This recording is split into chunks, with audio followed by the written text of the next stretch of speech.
వేకువ దీపంతో ఈ లోకం మేలుకొని ఒక దేవుడి రూపంతో తన దీవెనలందుకొని ముసి ముసి నవ్వుల విరిసిన పువ్వుల పల్లె జల్లు మంది ఆ వెలసిన దేవుడి ముంగిట నిలబడి తలలు వంచుకుంది. హరి ఓం శాంతి శాంతి నవరుగనాద విశ్వ శాంతి. హరి ఓం శాంతి శాంతి నవరుగనాద విశ్వ శాంతి. ధనధాన్యం రాసులు పోసి ధర్మానికి దోసిల్లేసి గుణశీలం జనకొలువైతే మహాదేవుడు మారాజైతే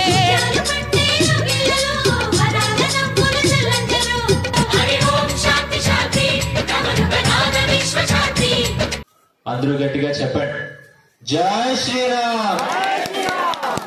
ఇగో మీ కుర్చీలు వస్తాయి, మీరు ఎటు వచ్చేయాలి. మన ధర్మం ఎంత గొప్పది అని అంటే ఏ అమ్మను చూసినా కూడా ముఖం చూడాలి అనిపిస్తుంది. ఎందుకంటే చక్కగా పసుపు రాసుకొని, రూపాయి బిల్లంత కుంకుమ బొట్టు పెట్టుకొని, గడ్డానికి చక్కగా గంధం రాసుకొని, చేతులు గాజులు వేసుకొని, ఎర్ర గాజులు వేసుకొని, కాళ్ళకు పట్టీలు పెట్టుకొని, మంచి చీర కట్టుకొని, తల్లో పువ్వులు పెట్టుకొని, ఆ రూపం చూసేసరికి ఎంత మూర్ఖుడికైనా ఎంత మనసు లేనివాడికైనా ఏదో తెలియనటువంటి ప్రశాంతత, ఒక రకమైనటువంటి మంచి ఆలోచన కలుగుతుంది. అందుకనే భారతదేశం ఎవరికి నిలయం? పతివ్రతలకు నిలయం. అందుకని ఈ దేశానికి పేరు కూడా ఎవరికి పెట్టారు? భారత మాత అని చెప్పి ఈ దేశాన్ని కూడా స్త్రీమూర్తితోనే పోల్చారు. నేను చెప్పింది మీకోసమే చెప్పాను, ఎవరి కోసం చెప్పలే.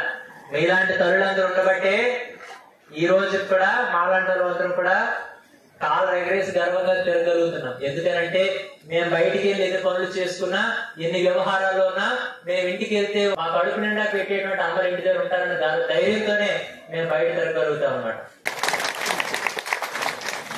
కొంతమంది మతస్థులు మన ఊరిలోకి వచ్చి ప్రచారాలు చేస్తారు. ఇంటింటికి వచ్చి డబ్బు కొట్టి దండోరేసి ఏం చెప్తున్నారట?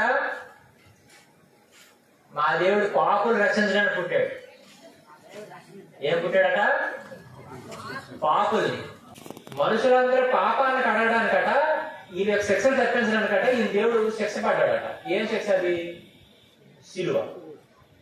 జరిగిన విషయం ఏంటంటే ఈ యొక్క యేసుక్రీస్తు అనబడే వ్యక్తి మన భారతదేశంలో కూడా కొంతకాలం తిరిగి కొన్ని విషయాలు తెలుసుకున్నాడు. ఏంటి తెలుసా? ఒకప్పుడు మన ప్రతి ఇంటి ముందు కూడా అరుగులు ఉండేవి. ఏమా? అరుగులు. అప్పుడు అరుగులు ఎందుకు పెట్టేవారట? దారి గుండా వెళ్లే వాళ్ళు ఎవరైనా అలసిపోతే కనీసం ఒక నిమిషం కూర్చొని విశ్రాంతి పొందడానికైనా అరుగులు పెట్టేవారు.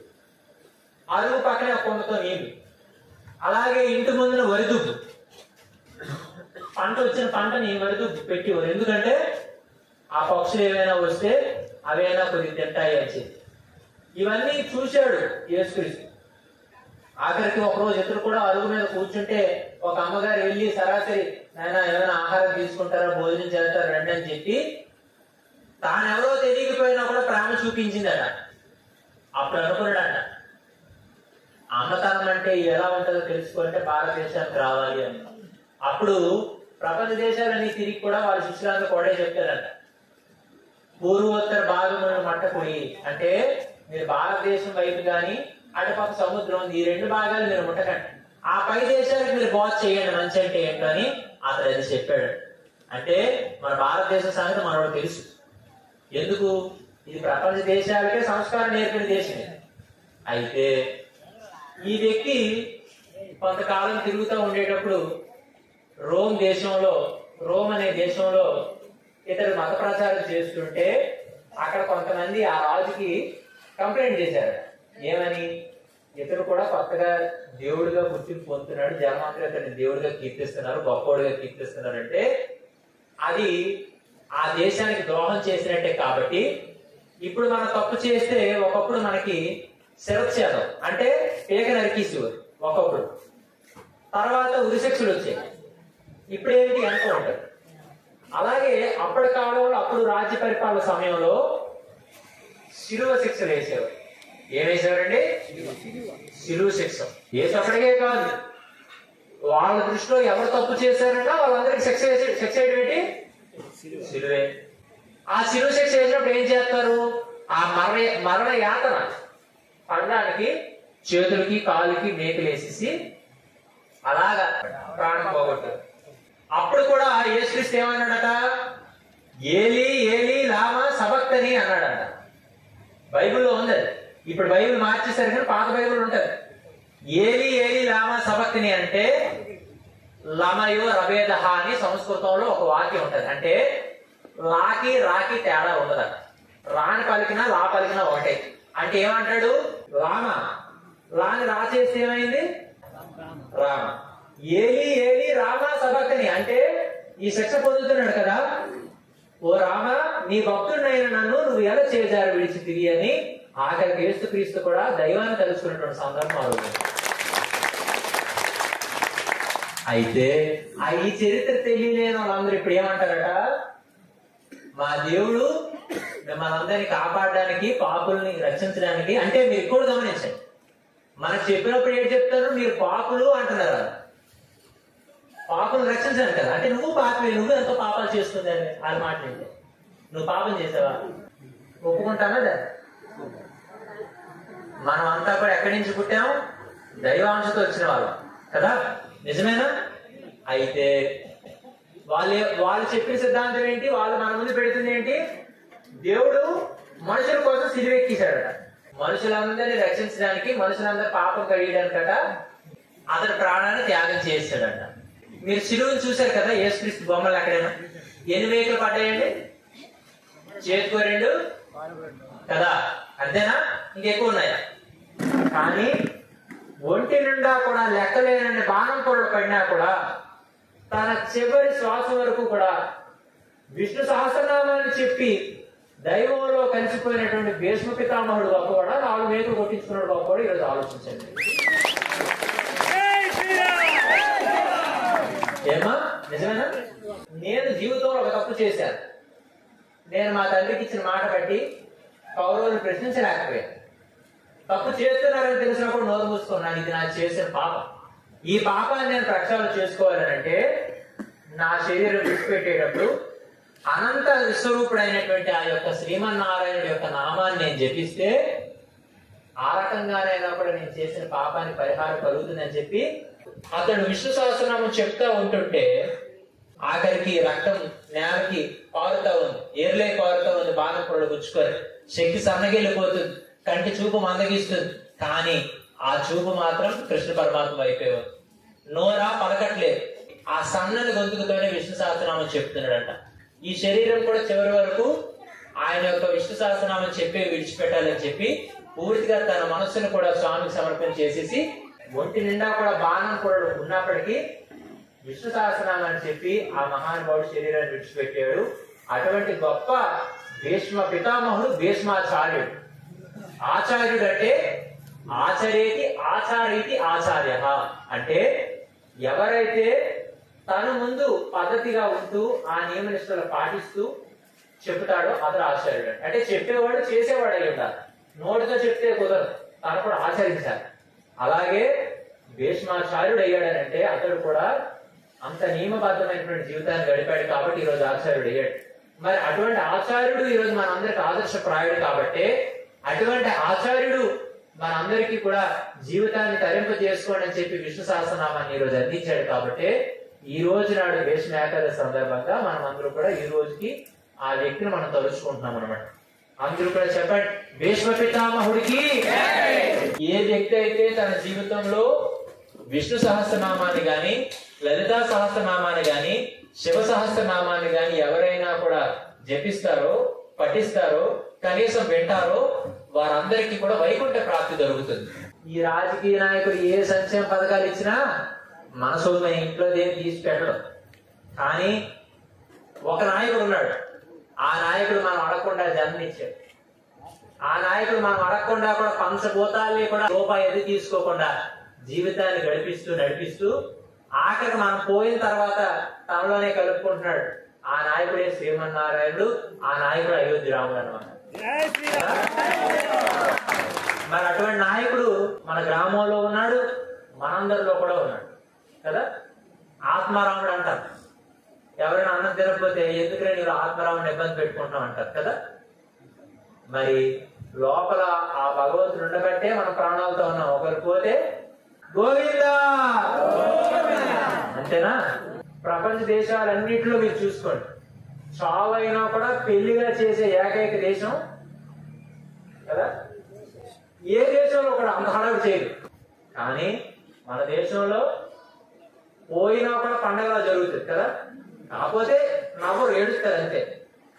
కానీ ఈ రోజుల్లో మనుషులకి విలువలు లేకుండా బ్రతకడం వల్ల ఒక వ్యక్తి పోయాడన్నా కూడా ఎవరు పెద్దగా పట్టించుకోండి. మనం దేశం మొత్తం మనకి కీర్తించక్కర్లేదు, దేశం అంతా మనం వ్యాపించక్కర్లేదు. కనీసం మన ఇంట్లో ఉన్న వాళ్ళు, మన వర్గం వాళ్ళు, కనీసం మన గ్రామస్తులైనా కూడా మన కోసం తర్వాత తరాల వాళ్ళకి చెప్పగలగాలి. ఇదిగో ఒక సమయంలో అందరి కోసం బాగా మంచి పని చేసాడు, అందరి కోసం ఆలోచించేవాడు, ఎవరిని తిట్టివాడు కాదు, విమర్శించేవాడు కాదు, దూషించేవాడు కాదు, కష్టం ఉన్నవాడు స్పందించేవాడు అని చెప్పి తర్వాత తరాల వారికి మన ఉదాహరణగా మిగలాలి. అలా కాకుండా నువ్వు ఎంత సంపాదించినా కూడా అదేది కూడా వెనకాల వస్తుందా? ఏమా ఈ లింగాల వలస ఎవరైనా పోయినా వెనక నేను పట్టుకెళ్ళి సూట్ కేసు ఎవరున్నారండి? ఎవరు పట్టుకెళ్ళి పట్టుకెళ్ళరా అని తెలిసినా మనం మాత్రం ఆ సోపాలు ఆరాటం సంపాదించారు, ఎగేసారు, పోగేసారు. కష్టంలో ఉన్న వారికి పరిష్కారం చేయగలిగే స్తోమత నీకు లేకపోయినా వాళ్ళకి భరోసా అని చెప్పి ధైర్యం ఇవ్వగలిగేటువంటి సమర్థత నీకు ఉంటే చాలు, వాళ్ళు చాలా తృప్తిని పొందుతారు. మీరు అందుకని గమనించండి, ఎవరైనా హాస్పిటల్లో ఉంటే పరామర్శించడానికి వెళ్తారు. పరామర్శ దేనికనంటే ఆఖరికి వాడి ప్రాణం పోతాది అనబడేటువంటి పరిస్థితిలో వాడున్నా మనం పరామర్శిస్తే ఆ తృప్తితోనైనా ఆస్తితోనైనా కనీసం 2 రోజులైనా ఎక్స్ట్రా బతుకుతాయి. ఆఖరికి పోతే కూడా ఇంతమంది నా కోసం వచ్చారు, ఇంతమంది నా కోసం ఆలోచిస్తున్న తృప్తితో పోతే ఆనందంగా ఆత్మకు ఇబ్బంది లేకుండా పోతారు. అటువంటి పరిస్థితుల్లో ఈరోజు మనం లేకపోతున్నాం. సరే, ఈ రోజు ఎంతమంది వచ్చారు కదా, బాబు మా పిల్లలు మా మాట వింటున్నారు, మా మాట జవదాడకుండా బతుకుతున్నారు, చేయొద్దని చూస్తాను. ఏమా అందరూ పిల్లలు కాశాం కదా, మా పిల్లలు మా మాట వింటున్నారు, ఎక్కడా కూడా మాకు విరుద్ధంగా వెళ్ళట్లేదు అన్నది చేయొద్దండి. ఉన్నారా? మరి దీనికి కారణం ఎవరు? ఉంటే అదృష్టమే. దీనికి కారణం మనమే. ఎందుకంటే వాళ్ళకి సంస్కారం అంటే ఏంటో మనం నేర్పలేదు. సంస్కారం ఎక్కడి నుంచి ప్రారంభమవుద్ది? తల్లిదండ్రులు గౌరవించడం దగ్గర నుంచే ప్రారంభమవుతుంది. వాళ్ళు నీకే గౌరవించట్లేదంటే నువ్వు ఆ రకమైన సంస్కారం నేర్పలేదని అర్థం. అందుకు ఇప్పటికైనా కూడా చెప్పిన మాటలు దృష్టిలో పెట్టుకొని మనం పుట్టడం ధర్మబద్ధంగా పుట్టాం, పోవడం కూడా ధర్మంగానే పోవాలి, ధర్మంలోనే పోవాలి. అందుకు చక్కగా హిందువులుగా ఈ యొక్క దేశానికి పౌరులుగా చక్కగా అందరూ కూడా ఆనందంగా బ్రతకాలి అని మరొకసారి మీ అందరికీ తెలియజేస్తూ, మీ ఊర్లో వెంకటేశ్వర భజన బృందం చక్కగా దైవనామ సంకీర్తన చేసుకుంటూ మరి జన్మనిచ్చిన దైవానికి మనం కృతజ్ఞతగా ఆ సందర్భాలను మనం ఆరాధన చేసుకోవాలని చెప్పి మరి చక్కగా కార్యక్రమం వాళ్ళందరూ చేసుకోబట్టే కదా మీరు నేను కలవగలిగాను, లేకపోతే కలవగలుగుతాను. నేను ఎక్కడెక్కడో తిరుగుతాను, మీరు మీ పనిలో మీరు ఉంటారు. ఇది అదృష్టం అంటే. మరి కార్యక్రమం ఏర్పాటు చేస్తున్న వారందరికీ కూడా అభినందనలు తెలియజేస్తూ మరి చక్కగా మీ లింగాల వలస అనేటువంటి దానికి మళ్ళీసారి వస్తాను, మళ్ళీ మిమ్మల్ని దగ్గరలోనే కలుస్తాను మీ అందరికి మాటిస్తూ మీ అందరి ముందు సెలవు తీసుకుంటూ అందరూ కూడా గట్టిగా చెప్పాలి. మరి మన వాళ్ళు ఏమంటారంటే సంకీర్తన చేసి ముగించేయమంటున్నారు కదా, సంకీర్తన చేసేయమంటున్నారు. కాబట్టి మనం కూడా సంకీర్తన చేసేసి చక్కగా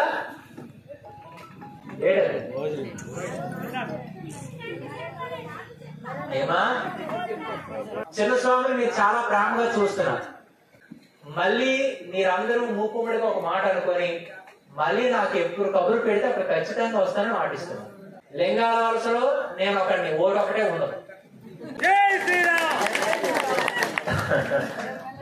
హరే రామ హరే రామ రామ రామ హరే హరే, హరే రామ హరే రామ రామ రామ హరే హరే, హరే కృష్ణ కృష్ణ కృష్ణ హరే హరే, హరే కృష్ణ కృష్ణ హరే హరే, హరే రామ రామ రామ హరే హరే, హరే రామ రామ రామ హరే హరే, హరే కృష్ణ కృష్ణ కృష్ణ హరే హరే,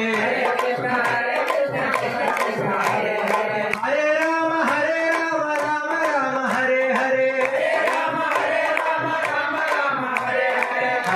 కృష్ణ హరే కృష్ణ కృష్ణ కృష్ణ హరే హరే హరే రామ రామ రామ హరే హరే రామ హరే హరే హరే కృష్ణ కృష్ణ కృష్ణ హరే హరే హరే కృష్ణ కృష్ణ కృష్ణ హరే హరే జై సద్గురు महाराज की, अयोध्या रामचंद्र मूर्ति की।